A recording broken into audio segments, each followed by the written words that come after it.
Marami nang tinurang apat na bara, hindi para magpagbaguhan ng sulat na bala, kundi naghahangad mapabilang sa pagkakataong tumapak sa hakbang ng mga naunang henerasyon. Kaya ngayon, tumutugon nagbabakas sakali akong inyong lingkod kahit na palaging huli.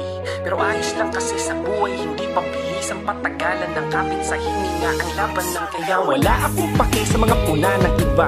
At least hindi ako peke sa mga mata rin nila, ni hindi ko inisip na magmataas pagkat ako ang bida dito sa sarili kong mundo. At saka ano palang silbi ng mga sinasabi nila kung puro lang panghusga ang kanilang ginagawa. Pero ako, tinigasan ko ang sarili kong pangabodega tuhod para yung sunod na laban ay kayang-kaya ko pa at binura ko yung peke, tinira yung mga tunay, yung tiyak na makakasabay sa pag-angat sa buhay.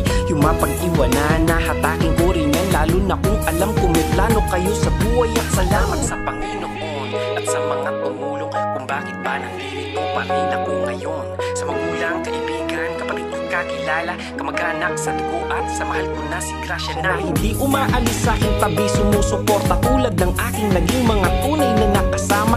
Problema ba ngayon at di pagkaunawa? Kayo ang dahilan kung bakit di pa nagsasawa na humarap at sumubok sa pagsubok ng mundo. Maiharap ang pangarap na buho ng binuo. Handa kong harapin hanggang aking mata mo nang dumating yung araw. Maipagmalaki ninyo yung taong nangangarap ng mataas, ngunit nagising at agad namulat sa realidad na di lahat ng gustong gawin mararating, kundi kailangan din ng kapit sa patalim.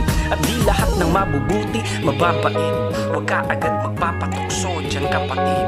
Tunay bang kaibigan yung dikit pa ng dikit, halos papikit na halik para lamang sa kapalit? Magpakatotoo ka, sabihin mo yung gusto mong sabihin, o di kaya naman magsilbi kang salamin nang sa ganun malaman nila kung ganong nakakatakot na malasahan sarili niyang gamot. At pare, wag kang ganun, sabihin mo yung gusto mong sabihin, o di kaya naman magsilbi kang salamin nang sa ganun malaman nila kung ganong nakakatakot na malasahan sarili niyang gamot na di niya pinagdamot. Yeah.